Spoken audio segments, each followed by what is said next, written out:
Hi everyone. This is the video for 7.6 and 9.8. Just for your information, this material won't appear on the next exam. You'll only see this material maybe in a quiz or on the homework. Okay, so solving rational inequalities and also solving quadratic inequalities. We'll see eventually what a rational inequality is. Just as a way of getting there, I'm going to first start with just a rational equality. So actually, this is not specifically speaking to either of these things. This is a rational equation. Eventually, we'll be talking about rational inequalities, but I just wanted to kind of make a pit stop here to remind us of how to solve these ones. So one thing we can do to solve a rational equation is multiply by the least common denominator. And by least common denominator, I mean looking at all these denominators. I have an x, a 3, and a 6. If I take my least common denominator to be 6x, if I multiply through by 6x, then all of the fractions will go away. So if I have 1 over x plus 1/3 equals 5/6, multiplying by this particular least common denominator will create these cancellations. So when we multiply through first, the x's cancel, so I'll just be left with a 6 there. When I multiply through to the second fraction over here, 3 cancels into the 6 twice, so I'm left with plus 2x. On this side, when I multiply by 6x, the 6's cancel, so this would be equal to 5x. And at that point, we're solving for x, just this linear equation appears. So minus 2x minus 2x. So 6 equals 3x, divide by 3. Okay, so 2 equals x. With these rational equations, you do need to make sure that the answer that you're getting is in the domain of the original problem, and it is. 2 is in the domain of the original problem. The only number that's not in the domain of this problem is 0.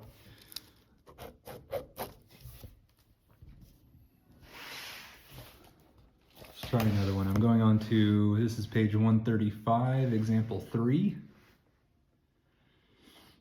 So what I'll start by doing is actually, I'll start factoring.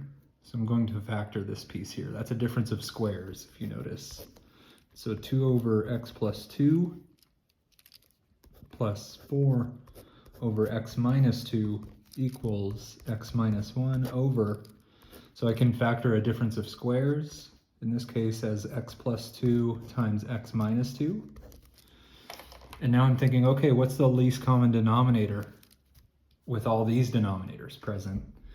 So it'll actually just be this denominator. So the least total contribution from all the denominators, right? Here's x plus 2, x minus 2. Here's x plus 2, x minus 2. So the least common denominator is this denominator right here.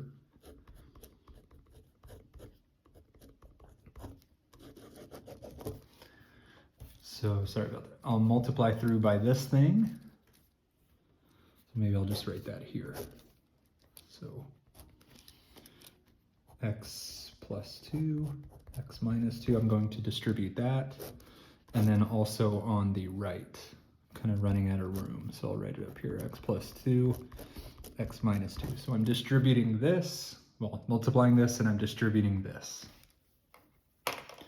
So when the distribution occurs here, the x plus 2's cancel, and I'm left with 2, x minus 2. When I distribute over here, x minus 2 cancels, and I have plus 4, x plus 2. On the right, the entire denominators cancel. So this entire thing cancels with that, and I just have x minus 1 left on the right. So distribute, combine like terms, solve for x. So 2x minus 4 plus 4x plus 8, 4x plus 8 equals x minus 1. Combine like terms, solve this linear equation. 6x plus 4 equals x minus 1.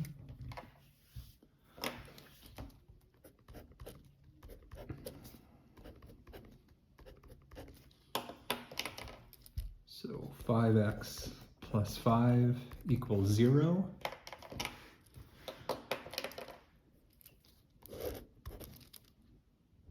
So maybe I'll subtract 5 actually. So 5x equals negative 5, divide by 5.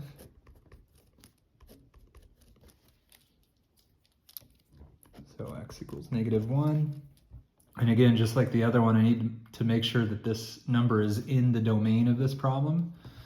So it is. The only number that is not in the domain, or the only numbers that are not in the domain, would be 2 and negative 2.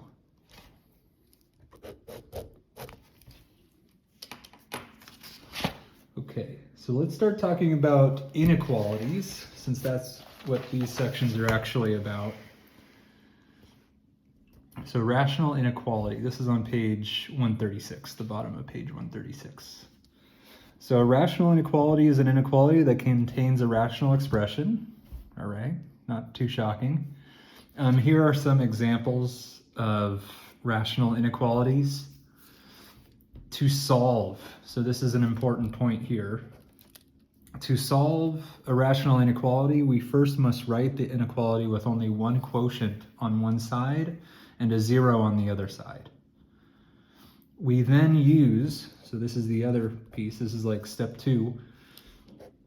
So we then use critical points to divide the number line into intervals. Then we test in those intervals.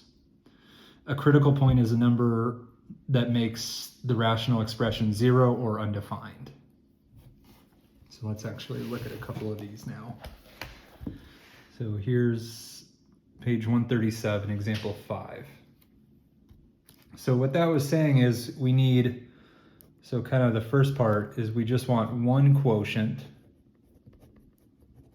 so one fraction basically, and we also want a 0 on the other side.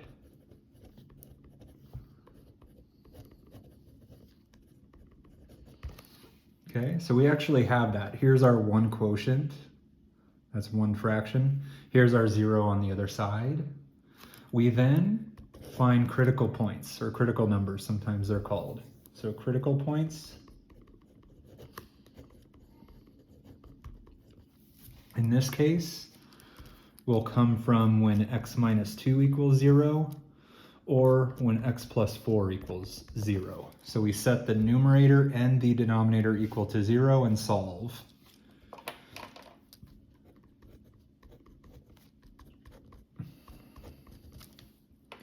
So the critical points for this one would be x equals 2 and negative 4. So now we place critical points on a number line. So this is what is meant by that. So here's my number line, here's my critical points. So I'll place negative 4, 2. Okay, what I'm looking for is a sign chart, basically. So now I'm going to use a test. So I'll test at 0. Maybe I'll test at 3, right? 3 is greater than 2, so that's a good test. And negative 5. Okay. So what I'm going to do is plug in, as a test, I'm going to plug in negative 5 into this thing here. So I'm taking negative 5 and plugging it in right here. So negative 5 minus 2 over negative 5 plus 4. So this is 7, and actually all I care about is the sign. So positive 7, so I'm just going to say positive, positive, positive, positive throughout that region. What about at 0?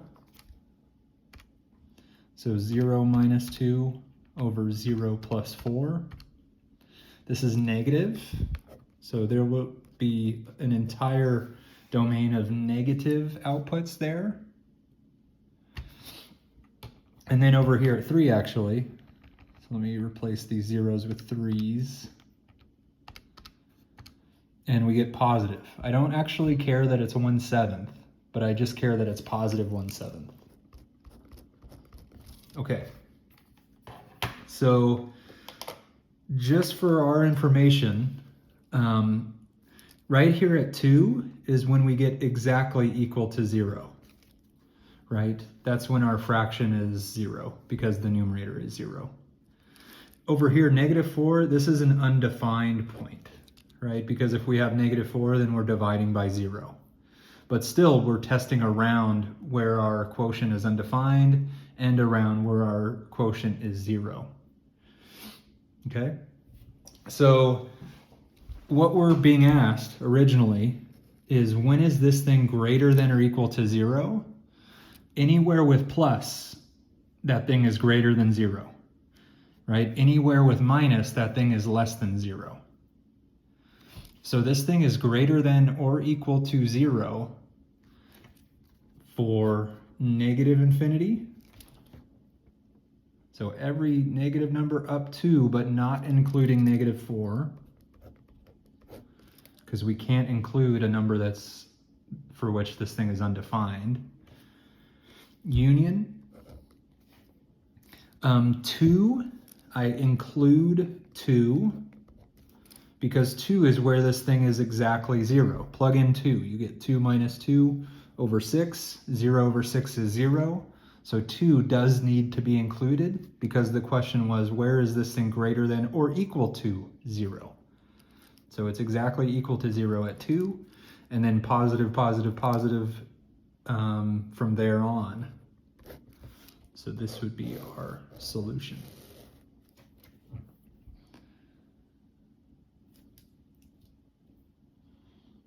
Let's try another one.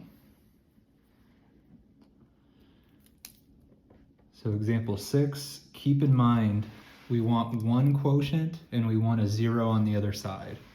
So we actually have to do something here. So I'll go ahead and subtract 1 from both sides. So we get 4x over x minus 6 minus 1 less than 0 now. This is not one quotient, this is 1, 2 quotients. So we want to get these together so that I have that one quotient thing. I have the 0, but I need my one quotient. So I'll get a common denominator here. So 4x over x minus 6 minus, we would have x minus 6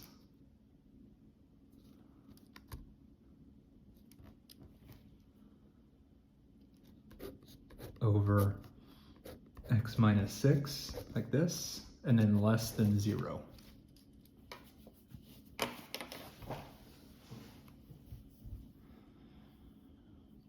So putting these together, we'll have 4x minus x minus 6 over just x minus 6.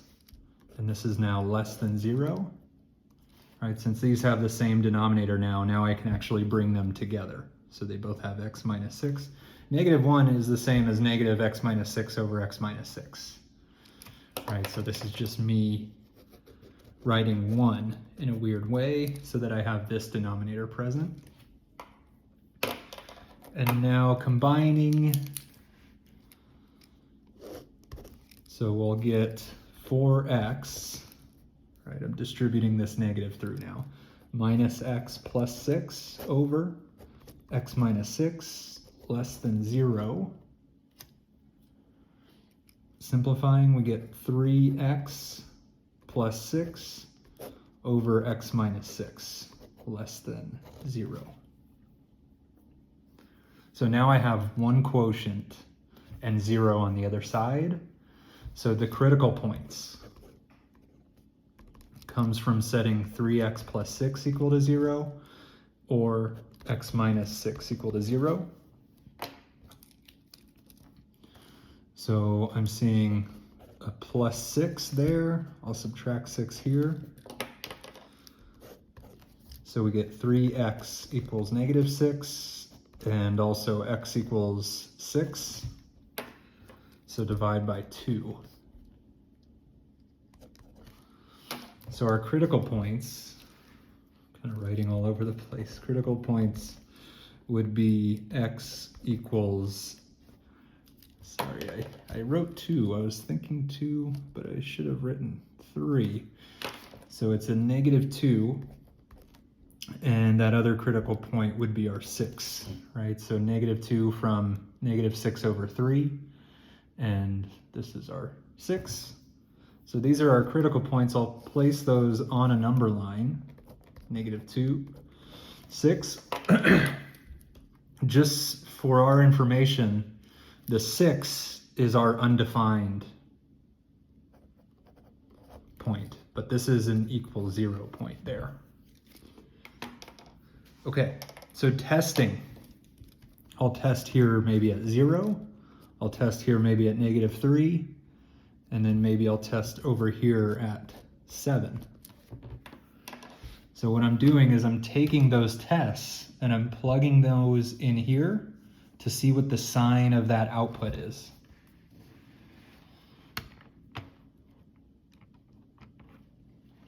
Trying to get everything there. Okay. So I'm taking these red numbers and plugging them in here and just seeing what the sign is. So 3 times negative 3 plus 6 over negative 3 minus 6. It's a positive number. So this is positive, positive, positive. Try a 0 in here. Replace negative 3 with 0, in other words, right? Because that's my other, one of my other test points is 0.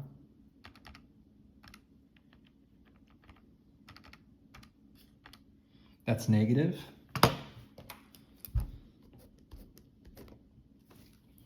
And over here we have 7. So I'll plug that in now.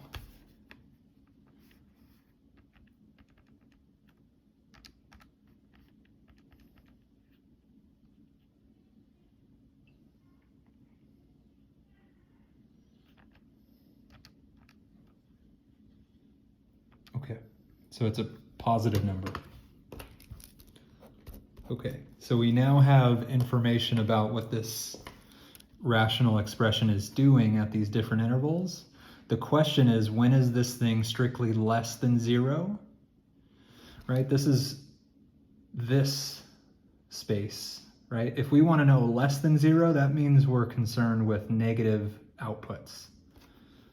And strictly less than 0 means that we're not even considering when it's exactly 0. So the solution there would be the interval negative 2, not including negative 2, up to, I guess I wrote that wrong, didn't I? So let me write it over here. So you'd have negative 2, 6 as the answer for this one. Right, this negative space here, not including negative 2 though, because this is when it's exactly equal to 0, but this is a strict inequality. We just want to know when it's strictly less than 0.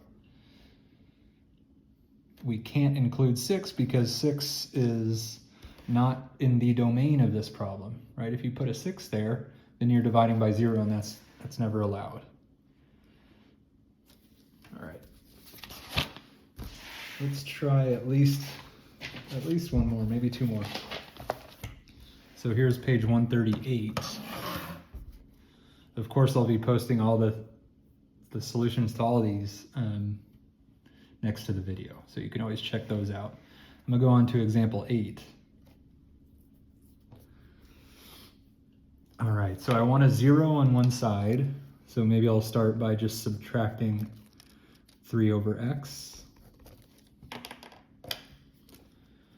So 1/2 plus 4 over x squared minus 3 over x less than 0.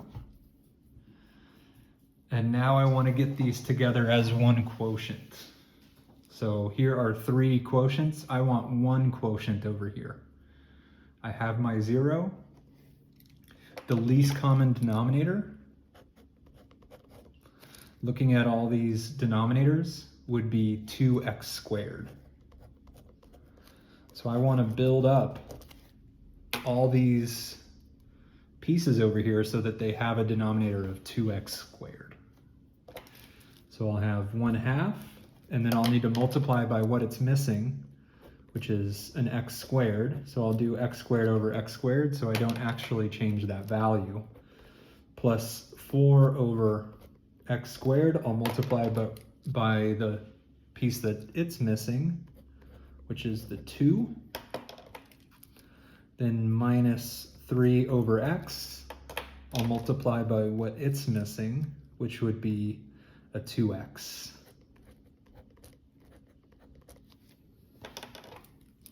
This is all still less than 0. So carrying those multiplications out, I have x squared over 2x squared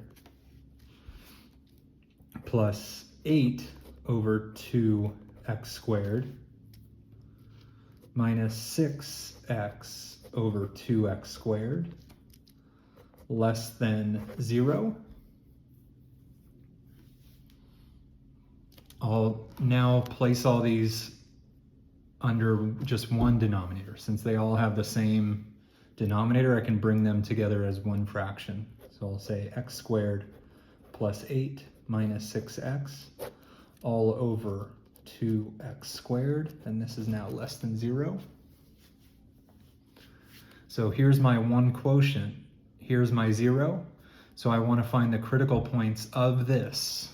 So the critical points would come from setting x squared plus 8 minus 6x equal to 0 and setting 2x squared equal to 0. So it looks like I can rearrange and save this. And then from the other one, I know that x needs to be 0. That'll be one of our critical points. Right, the solution to this one is just x equals 0. The solutions to these ones, it looks like I can factor and say x minus 2, x minus 4 equals 0. Just a quick factoring. So it looks like x minus 2 needs to be 0, or x minus 4 needs to be 0. So we're getting critical points of 0 and 2 and 4. So these are the critical points here, 0, 2, and 4. I'll place those on a number line now. So 0, 2, and 4. And then I'm going to test in between those intervals. So maybe I'll test over here at -1, here at 1, here at 3, maybe here at 5. And what I'm doing is I'm plugging those numbers in here.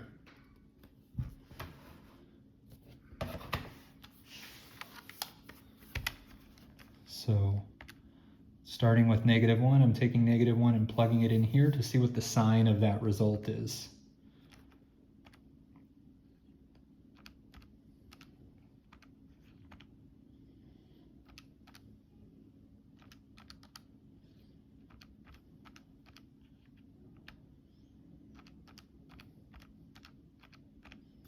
Okay, so that's a positive number. So I'll know that we have a positive region throughout that domain.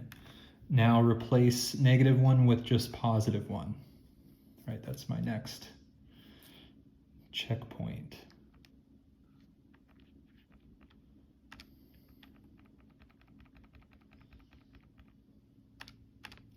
That's a positive number.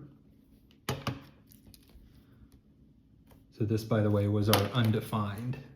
right? 0 is our undefined piece. This is equal 0. This is equal 0. So our 1 gave us 3/2. That's a positive number. So now let's check 3. So I'm going to replace 1 with 3 now.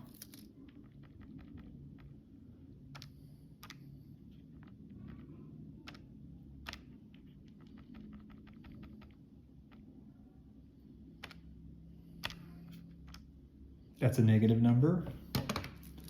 So negative throughout this space. And now check at 5.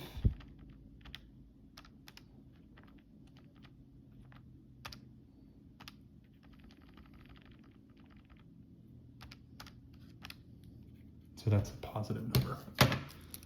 Okay, so we have all the information we need. We are looking for when this thing is strictly less than 0. So really this is the only section where we have less than 0. And we don't want exactly 0, so I'm not going to include 2 or 4. So the answer here, let's see where I can write it. I'll just write it over here. The answer would be 2 to 4.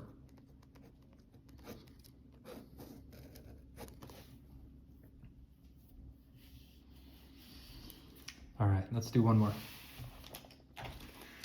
Example 9, page 139. It says, solve the following graphically, write the solution in interval notation.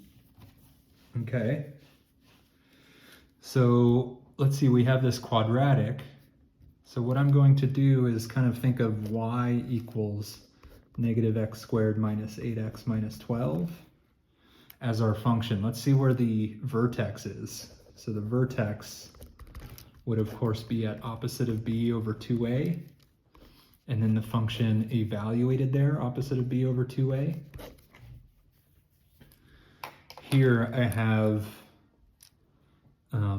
a equals -1, b equals -8.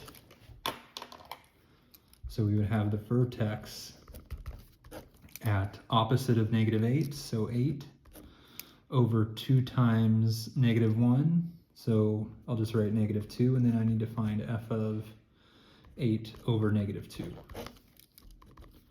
So this equals -4, f of -4. So f of -4 would be -4 squared minus 8 times -4 minus 12. Let me see what this is. So -4 squared minus 8 times -4 minus 12, 4. So we have the vertex at -4, 4. In other words, right here. Okay. If I want to graph, let's say, at -5, so f of -5, that would equal f of -3, by the way, just by symmetry. Trying to let this focus. Okay. So if I replace -3, so -3 squared minus 8, -3 minus 12, let's see what that number is. So replace -4 with -3. So 3. So I know at -3, we're up here at 3. So that would mean at -5, we're also at 3. And then maybe we should find some intercepts. It looks like this thing's going to open down. So let's see, if I have 0 equals -x squared minus 8x minus 12. Let's see, so I would have zeros coming from x equals opposite of b. So 8 plus and minus the square root of -8 squared minus 4 times -1 times -12 all over 2 times -1. So I'll type this in now. So 8 plus square root squared minus 4 times negative 1. 12 over 2 times negative 1. So it looks like I get negative 6.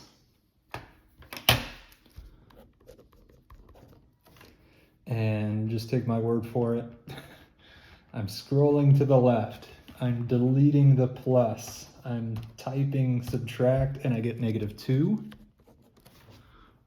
So it looks like that we cross right here at negative 6 and right here at negative 2. So this would be our parabola. So there's the graph. Let's see what the question was. The question is, when is this thing less than or equal to 0? So visually, less than or equal to 0 means when is the graph below or on this line? Right? Less than or equal to 0 just means when is this thing on or under the x-axis? So that thing is on or under the x-axis when x is from negative infinity approaching negative 6, including negative 6, right? Because we want to know when it's less than or equal to 0. It's equal to 0 right at negative 6, so that's why I'm including it here in my solution. And then we'll have union square bracket negative 2 approaching infinity.